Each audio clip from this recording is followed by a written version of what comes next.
유동성 장세 지금 완전히 막혔다. 늘 하던 말인데 점점 더 가속화되고 있죠. 이번에 국내 생산자 물가는 근 10년간 역대 최고치 찍었고, 미국 같은 경우도 10월 말인데 똑같은 이야기 하고 있어요. 이쯤 되면 11월 한다는 거죠.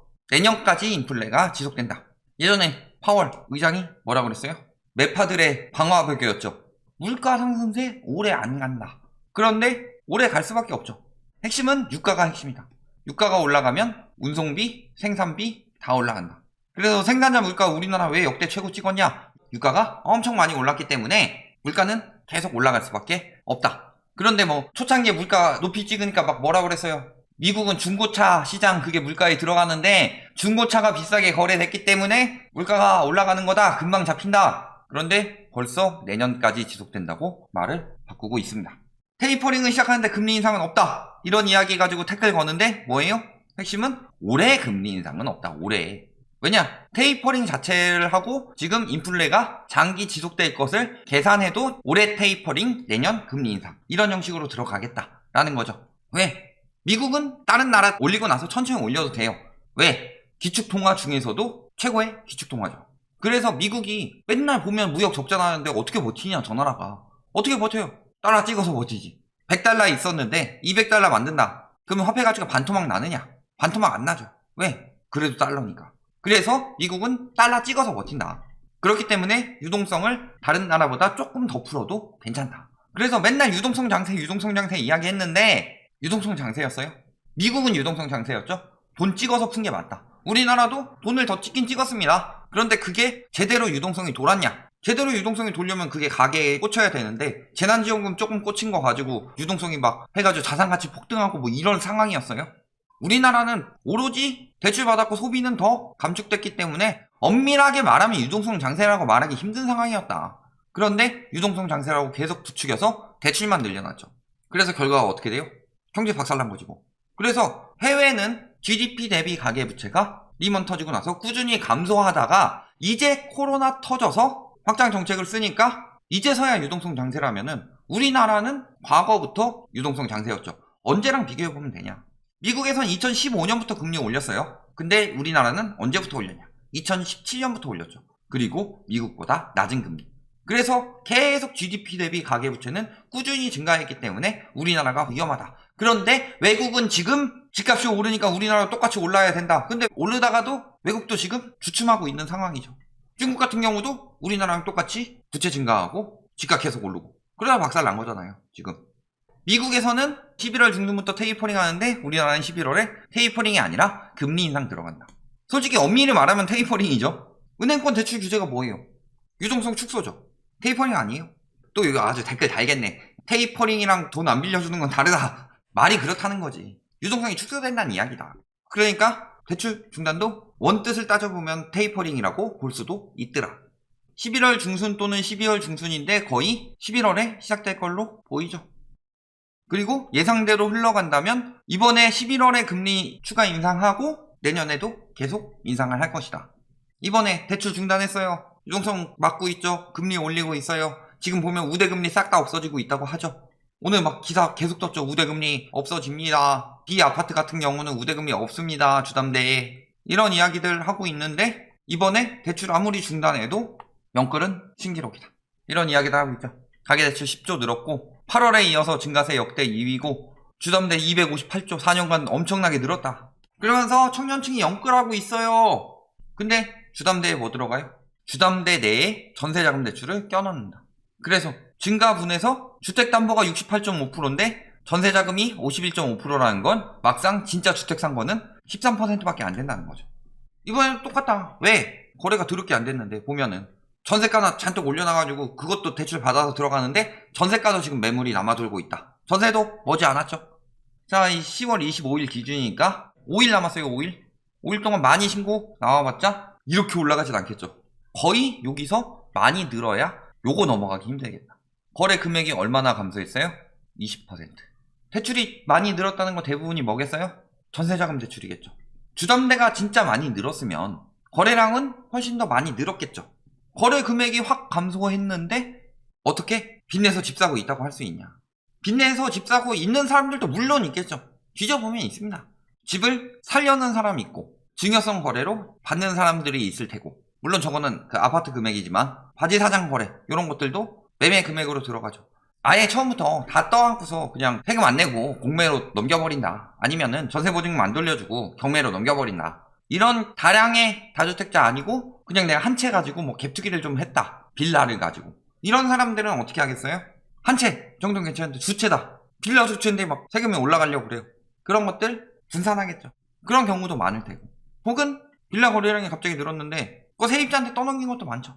울며 겨자 먹기로 하는 경우, 예전에 동탄 300채처럼 동탄 300채는 다 뒤져서 파더니만 화곡동은 세모년만 해도 300채 넘죠. 왜 이런 것들 끝까지 안 파냐. 그리고 아파트 가격 계속 올라간다고 그랬는데 아파트 가격 감소세 나왔고, 심리는 대출 막힌 뒤에 계속 떨어지고 있고, 지금도 주담대 어때요? 와, 심지어는 오늘 그런 기사가 있습니다. 장례식 같은 경우, 그런 특수한 경우에는 DSR 40% 넘는 신용대출을 인정해주겠다라고 했더니 신용대출 풀린다! 그걸로 뭐 집 살 수 있나요? 신용대출 풀리니까 집값이 오를까요? 신용대출을 풀기 위해서 장례식을 만들겠다는 거예요.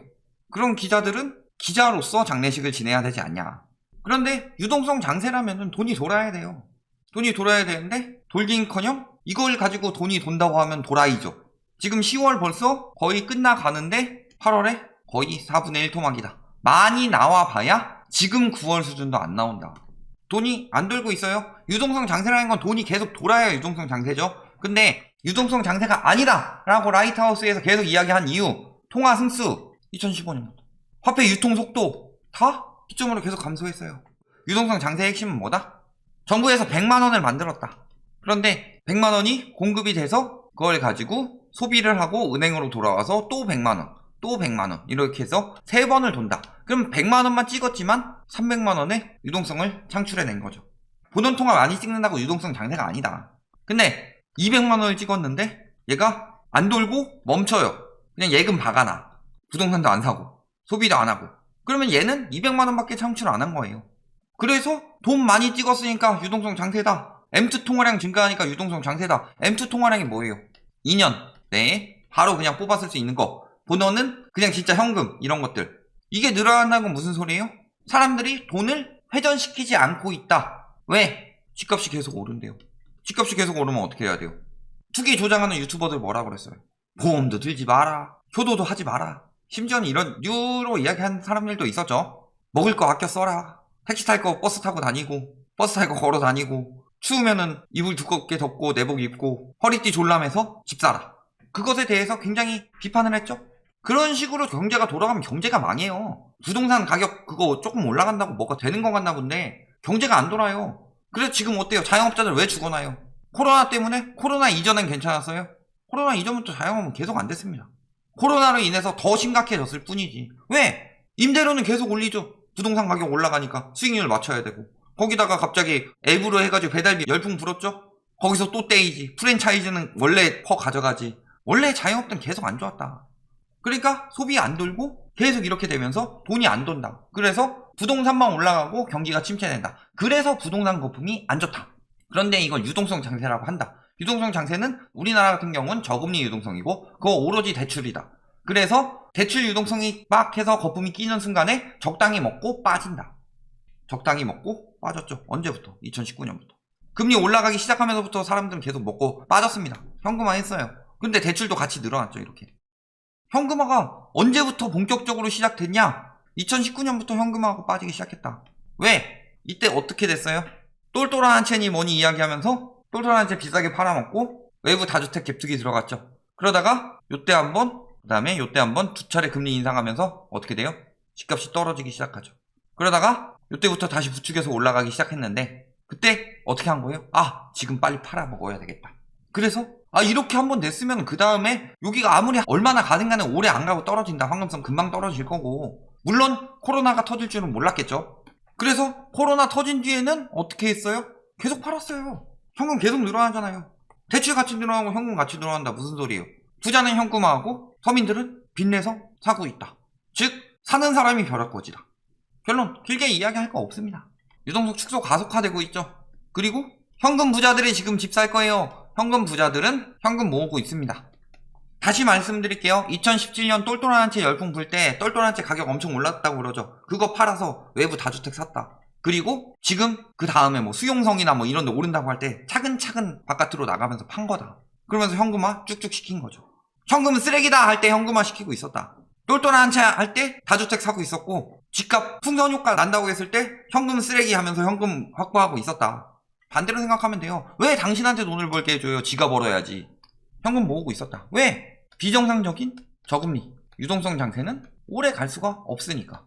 그리고 이미 리먼 이후 이 유동성 장세의 폐해를 느끼고 2015년 12월부터 미국에서는 금리를 올리고 있었다.